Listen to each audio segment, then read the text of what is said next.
Yes, everyone, what's going on? My name is Stephen Howson, and this is Tactical Preview of Manchester United versus Wolverhampton Wanderers. I don't know why I'm in such a good mood. Maybe because it's Friday. I don't know. Maybe I'm just off my tits. So here we go with the team news then. Here's what Ollie had to say this morning in the presser. He said, Sergio will play and he will be in goal. I thought him shocked.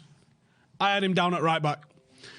He's been fantastic when he's played. He played in the Carabao Cup a couple of times and he's played in Europe, so he is keeping his record up with those games. He's not played enough for his liking, which is fair, I guess, but whenever he's been called upon, he has always produced. Let me know in the comments right now, while you're thinking about it. Sergio Romero, is there enough of a call, do you think, or is there enough of a reason to start considering him for an opportunity in the first team in the Premier League, do you think? With Dave being a little bit off form, which I think is fair to say at the moment, is it time for him to maybe take a seat, have a couple of weeks off and everything else? Fosu Mensah. I read Baye and Fosu Mensah at the same time, got carried away. Fosu Mensah and Baye will play reserve games soon. Axel will also be back soon. Diogo Dalot is back and Rojo will also be back soon. So it looks like we're actually starting to get some players back. Really excited for what Fosu Mensah could do. For me, he was such a brilliant potential a few years ago. Just go back and think of those games with with Spurs, with West Ham. I hope he can get back to something like that and be in midfield while he's doing it as well. Because we're crying out for people at the moment, and I really can't wait to see whether or not he can regain that potential that he once had. He says there's a little bit of illness in the camp. That's normal this time of year, so we just have to find out who's waking up okay. That's fucking terrifying. Apart from that, the players are coming back from injuries. Hopefully we'll see Axel. Tim and Eric are going to play in the reserves as well. So Pogba and McTominay definitely going to be ruled out due to injury. James Garner and Dylan Levitt also out, but are on the road back to recovery. It's good to see, because I actually think that both of those guys probably would have played in the last couple of weeks with the injury crisis that we've had in midfield, and I actually think that both of them probably would have done quite well as well. So I'm really interested in seeing how those two are managed into the team over the next couple of months, because I think both of them deserve some minutes at least. Ollie did get asked about Paul Pogba. It was the first question that he got asked in the press conference, is what he had to say. Paul came back after a long spell, out 2 games, had a reaction and couldn't go to Burnley as he felt his ankle was sore. Did a scan, it's not the same injury, it's a different injury. Of course, when you get that scan, we speak to him, you always consult your own people, like Ollie did when he was a player. You want the best second opinion, and the advice was to have it done. It's not a major operation, and probably, as I said, 3 or 4 weeks. My issue with this, and the fact that I'm sitting here talking about Paul Pogba at all going into this game, it should just be like, he's injured, move on, next one. But you have to talk about him. I'm not sure I buy all this about his injury, because why didn't they just say he was injured last week? If he had a reaction immediately after the game, felt it, had a scan and all that, so that didn't all happen in 5 minutes, did it? That all had to have been planned, been worked on, stuff like that. If he knew he was about to have a scan, he could have said, look, he's out, he's going to have a scan. He didn't say any of that. He almost didn't seem to know what was going on. That makes me think that there's probably more to the Pogba thing than meets the eye. There might be less. We was hearing Monday, he's injured, and it's a legitimate injury, so it is what it is. But it's so frustrating that there's this constant circus. There was leaks to the press last night that he was trying to show his commitment by playing injured. Shut up. Absolutely fucking sick of it. Right, let's talk about Watford. Let's talk about Wolves instead, because that's who we're playing. They've lost 3 out of their last 5 games in the league, and they've lost to Spurs, Liverpool and Watford. That's why I said Watford, because I read it.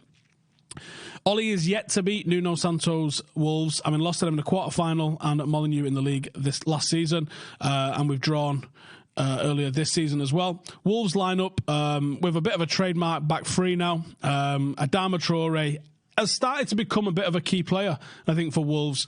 Just absolutely rinsing left backs, left, right and centre. So I think it's a good thing that I do reckon Brandon Williams is going to start against him, and I can't wait for him to have a good game. Recently nominated Premier League Player of the Month. He's in good bit of form at the moment. And they have got plenty of depth in their squad. They've got Catrone expected to lead the line, and probably Jimenez is about to be rested. United's one to watch in this game. Ollie alluded to him playing in the match anyway, but it's Mason Greenwood. 9 goals in all competitions if we include the leasing.com. 8 in what we would class as first team games for Manchester United. A goal every 134 minutes in the league this season. 6 goals in cup competitions, and only started 9 matches, so he's averaging a goal every single time he starts a game. For me, I would love to see Mason feature more. I really like the way he's bringing a lot on the right-hand side, and I actually think that he's got so much to offer as a footballer that his development has been fantastic this season, right on line with where you would like it to be. And I think he looks really good and has settled in to playing first-team football about as well as anybody has, really. About as well as you could have hoped, and about as well as anybody has ever adapted to first team football. Give him a couple of years and it'll be absolutely all over the show, tearing things up and absolutely showing people up, I think, as well. Let's have a look at my starting 11 then. Here's what I reckon we're probably going to roll with. Unfortunately, it's not what I would like to put out, but it is what I think will go out. Romero in goal, that fella at right back, Maguire and Lindelof. I think there's half a shout of Phil Jones playing in this one. It depends how serious Ollie wants to take this competition, if he's focusing on the league or if he wants to focus elsewhere. Brandon Williams at left back. I'm going to say Matic and Pereira in at midfield with Juan Mata ahead of them. Dan James on the right, Marcus Rashford on the left, and Mason Greenwood leading the line up front. That's what I reckon. Let me know in the comments what you guys are thinking in terms of score predictions. I'm going to come to the questions on the Patreon group in a second. While I'm loading that up, I need to remind you guys, tomorrow there is a trial for Stretford Paddock FC. We are going very big with it. We are aiming to get into the football pyramid, right at the bottom, where FC United started in what is essentially Division 10. If you think you can play football, if you're an under 18, or if you're interested in helping out coaching, admin wise, any of those things, please get in touch either on Twitter, in here. I'll put a link out once the video finishes so you can check it out and come and sign up. But it's 9 o'clock at the Pits in Ardwick tomorrow if you fancy coming along. That's the crack. So first question here from Discord then. Been a year since the club announced that they would be looking for a director of football. Do I think it was just a PR statement or actually see something manifest on that front? Personally, I highly doubt we'll ever get a director of football with Ed at the helm. I think you might have a point on that. I think there's probably a little bit of Ed wanting to hold on to some power. Obviously, as we've heard in the past, there's been people touted for this job, ex-players mostly, almost exclusively, and the word seems to be it's not really a real job, or it didn't seem to have real job responsibilities. It was almost basically a fall guy. So unless they change the remit, the responsibilities, and all the sort of stuff that goes with the job, I'm not sure it's an exciting job for anybody. It's just a fucking PR job, essentially. Drigger says, you excited for a Ruben Neves screamer from 30 yards after he's not picked up from a corner because we're playing Matic and Pereira holding? Oh, no, but yeah. Any chance Trump will kill us all before they win the league? Let's hope so. That was a bit of a turn up for the books, isn't it? Without going all crazy political and everything. That seems to have sparked some shit off. Definitely expect some sort of backlash from that. Whether or not that's going to affect us in the UK or Manchester, I have no idea. But I imagine there's going to be something happen. And on that theme, Ben says, which United player would make the best soldier for the up-and-coming war? It's interesting. Do you reckon they'll have the PALS regiments or the football regiments like they had back in World War One? That would be interesting. Who would make the best soldier?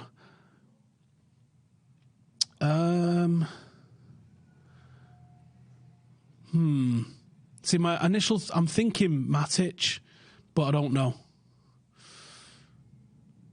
Depends what role you're going for. I don't know, I've got a vibe from Matic. Peter, with our injuries, do I think we should play a couple of kids in this one and focus on maybe winning the League Cup and Europe? Maybe. I was saying on Full Time Devils earlier today, like, even if we won the FA Cup and the League Cup but come sixth, there's still going to be outcry and people demanding he get sacked, aren't they? You know, we sacked Louis van Gaal after winning an FA Cup, so For me, that's what football's all about, is winning trophies. And I think that would represent some sort of progress with the team that we've got. But, I'm not every fan, and it's what the board thinks at the end of the day. As Timbo looks to be getting back, hopefully we'll see him travelling with the squad in the next few weeks. Could he be an option for a holding midfielder going forward? I hope so, Cal. I hope he's given the opportunity. With Axel, Bay, Timbo, Rojo out tomorrow, will it be Maguire and Lindelof at the back, or do we partner with someone from the youth? The only ones that I think could be even close would be Ted and Menge, and I think Deshaun Bernard's probably a little bit higher up than him in that list. I think you're more likely to see Phil Jones than any of those. Freddie Mercury, not sure it's a real one, says it's highly unlikely Dylan Levitt will get a run out. Guys not ready. United are paper thin tomorrow, and pretty much have squad players starting first team matches. Midfield is truly stretched. I can understand what you're saying when he's not ready, because I would probably say, yeah, he's not ready to start week in, week out. Is he ready to play against Wolves in a cup game? Jury's out. I think the best time to see whether he would have been or how good he could have been would have been against Colchester. I thought he had an excellent showing against Astana, but really Astana was never going to be a massive sort of test for us, was it? So I would say let's see what he can do against Colchester. Obviously he wasn't available against Colchester, so I don't know when the next opportunity comes for him, because we can't exactly say, oh, we'll play him against the smaller Premier League team, because they're the fucking games we can't win. So I think opportunities are going to maybe come last 10 minutes off the bench if we manage to get a couple of goals up against someone, but struggle. Do I think Ollie is insisting on playing with a 10 because he wants to establish a system and fill in the gap with a sign-in? I really don't understand why else he insists on it. There's two reasons. One is that we have number 10s. We've got like 3 of them. And two is that we don't really have a lot of number 8s. So you could say, if we wanted to play a midfield 3, do we even have 3 midfielders we could play in that? It could be down to that, to be honest. DB9 says, would you play a 2-striker system, 4-4-2, Greenwood up front? Because they play a back 3, yes, 4-4-2 would be very interesting to play. And actually, we do have the players that could probably manage in a 4-4-2. But we also, at the same time, have Matic in midfield. And playing 4-4-2 with him, I don't think is good bueno, to be honest.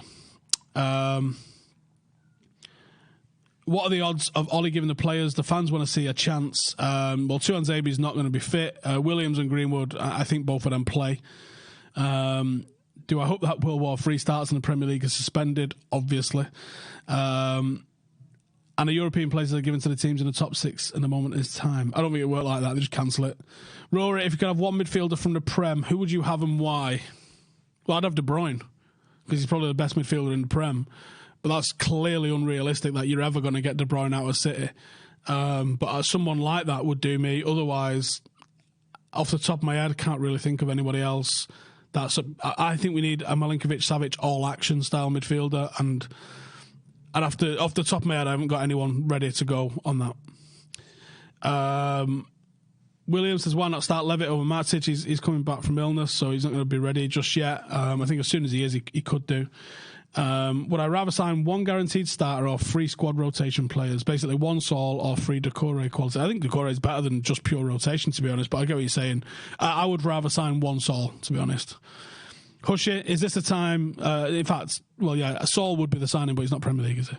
Is this the time to see the kids, or would you prefer us to go with first team players? There's not a lot of option, really, is it? I mean, the kids are, throw my team back up.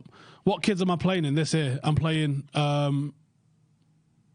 Brandon Williams at left back, Mason Greenwood up front. Who else is close to even playing? They're both playing, and I think they're both playing on merit as well, although I think Tony Marshall does start usually. I think a decent rest for him this week will be fine, though. It would be good to know who is available for selection. Am I able to provide a list of available or unavailable players? No, not really. And even sometimes when Ollie says someone's not available, they are available. He just fucks about in presses, doesn't he? So who knows? Romero starting surely a good thing to get De Gea out of the spotlight. I think so, yeah. But I think there's also the potential that Romero has a blinder, keeps a clean sheet, and then loads of question marks start about whether Ollie is going to have to play Romero regular. Is he done with what's he called, De Gea, etc. Abdullah says, is with a super chat. He says, what's my opinion on Pogba? There's a video you can go and watch. Unless someone plays his release clause, he should shut up and play. We don't have a release clause on him, so it's just whatever they value the player at, I think. Whatever they value him at. If someone matches that, I'm sure he will go. Etvid says, Williams against Adama, please stop. Why? Would you rather Adama against... Who would you rather Adama run against? Because I'd rather he go against... I would rather he goes against Brandon, to be honest. I think Brandon can keep up with him. Physically, he's a whole different human, isn't it? But, like, I would rather it was Brandon that was up against someone who's going to maybe put it on him a little bit and see how he reacts. Otherwise, what you can do is have Luke Shaw running alongside him. Yeah, fucked. Can we handle more fixtures, given that the squad depth is not really there? I would like to see us progress in this, because I think if we lost tomorrow and then we lose on Tuesday, the unbearables are going to be unbearable, aren't they? So I really want to see United progress in this. I mean, it's also a chance to go to Wembley in a cup final, which is awesome, isn't it? And that's ultimately what football's about at the end of the day.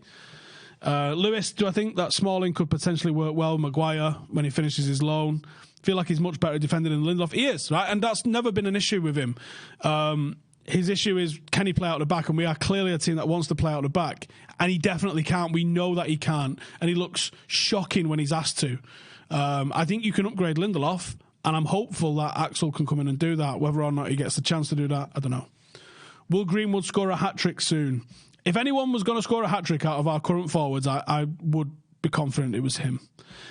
Is there a different tactical approach Ollie can take to get better service to the forwards?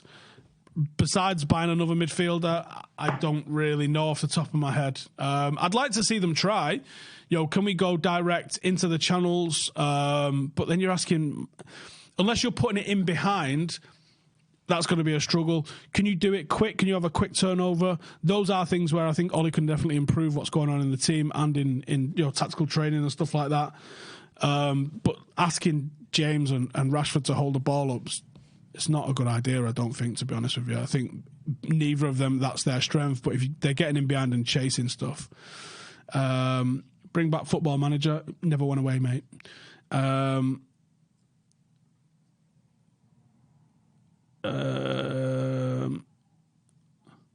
Should Garner start being phased into the squad more after his injury? I hope so. I mean, if you're not going to start him slowly like this now, yeah. Paul says, please tell me that we will be title winners in this decade. Oh, God. I can't guarantee it, mate, but I would like to think so. I would like to think we can get our shit together and win as many as fucking Leicester did in this transfer window, year, decade. Jesus Christ, I need a kip, don't I? Right, thank you guys for tuning in. Before you go, hit me up on Twitter if you're interested in coming along to the Stretford Paddock FC trial in the morning. It's going to be a lot of fun.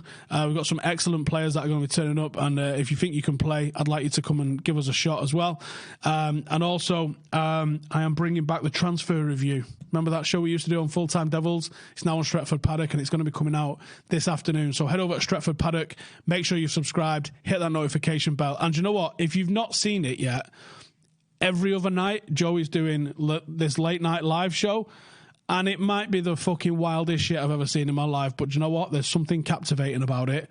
And the intro last night absolutely fucking ended me. If you've not seen it, go check it out. He's off his fucking rocker, the lad, but it's entertaining. Right, subscribe to this channel. If you're not, go and check out what's going on over at Stretford Paddock. Hit me up on Twitter if you'd like to come and join Paddock FC. And also, the place to be during a transfer window is my Patreon group. You'll also find a link to that in the description as well. It's full of absolute turbo maniacs, and if you like that sort of stuff, you'll enjoy that group. Thanks for watching. See you in the next one.